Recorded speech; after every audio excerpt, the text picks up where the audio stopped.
પહેલાંના જમાનામાં લોકો આવામાં રહેતા, મારા દાદાને એમના દાદાને બધા અહીંયા રહેતા.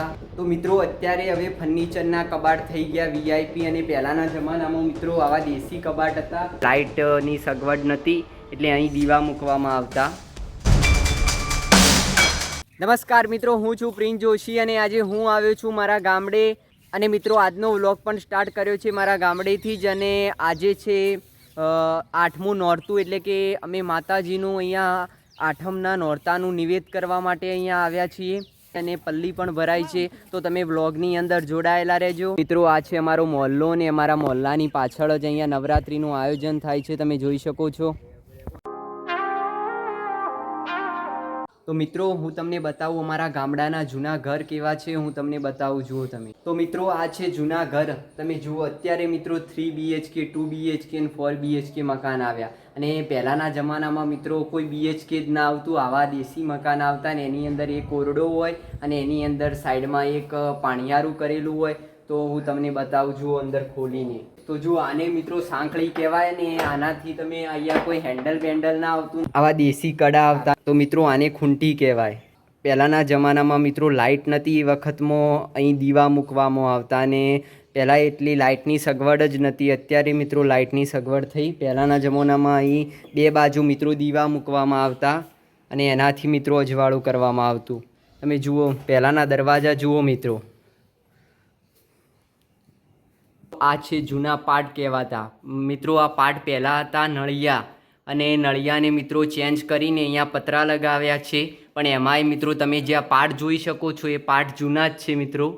આની અંદર આવો ખુલ્લો હોલ આવતો પહેલાં, અને મિત્રો આ હોલની અંદર જ એક બાજુ મિત્રો પાણિયારું હોય. અને તમે જોઈ શકો છો આ મકાન હવે જૂનું થઈ ગયું છે, પણ પહેલાંના જમાનામાં લોકો આવામાં રહેતા, મારા દાદાને એમના દાદાને બધા અહીંયા રહેતા. મિત્રો જેને જૂના ઘર હશે એમને ખબર જ હશે, જૂના ઘરમાં મિત્રો ઉંદેડા બહુ આવે. એટલે આના માટે આ પાંજરું મૂકવું જ પડે. જુઓ આની અંદર હાલ રોટલી બળાઈને મૂકી છે. પછી મિત્રો આની અંદર ઉંદર આવે રોટલી ખાવા, એટલે પછી એને દૂર વાડાની અંદર મિત્રો ઉંદરને છોડી દેવાનો.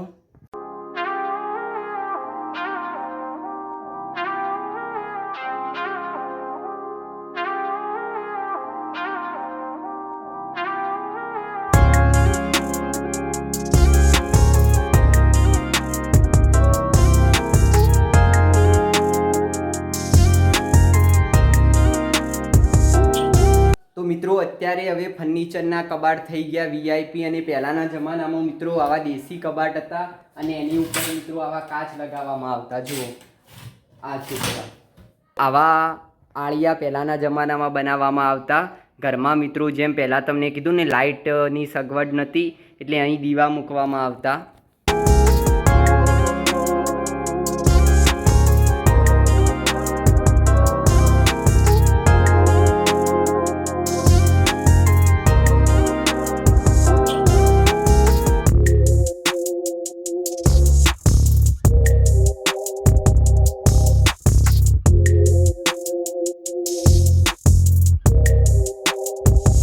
તો મિત્રો અત્યારે અમે જઈએ છીએ નાવિસના માતાજીનું 8મનું નિવેદ કરવા માટે. તો અમારા ગામથી થોડું દૂર છે, તો તમે બ્લોગની અંદર જોડાયેલા રહેજો. તો મિત્રો અમે આવ્યા છીએ નાવિસના. અહીં સધી માતાજીનું મંદિર છે, અને અમે દર વર્ષે અહીં આવીએ છીએ માતાજીનું 8મનું નિવેદ કરવા માટે. તો હું તમને બતાવું.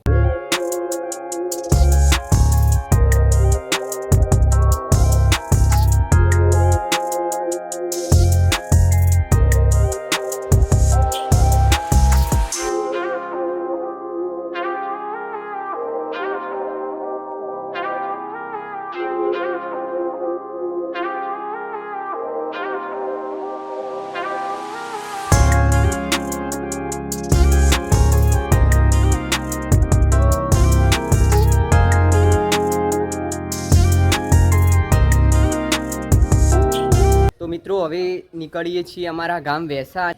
તો મિત્રો તમે જોઈ શકો છો અહીંયા મેઘધનુષ હાલ દેખાય છે આકાશમાં.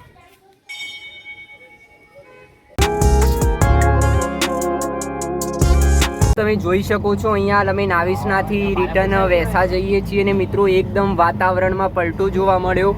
भाई साहब कुछ ज्यादा नहीं हो गया ये? मतलब कुछ भी.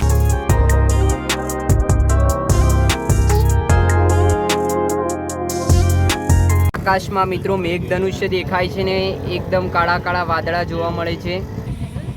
તો મિત્રો વરસાદના છાંટા ચાલુ થઈ ગયા છે।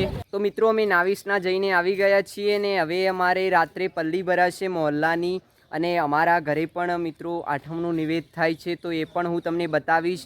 બાકી તમે જોઈ શકો છો પાછળ છે નવરાત્રિ, અમારા મોહલ્લાની અંદર જ નવરાત્રિનું આયોજન થાય છે તો રાત્રે આપણે એની ક્લિપ પણ તમને બતાવીશું।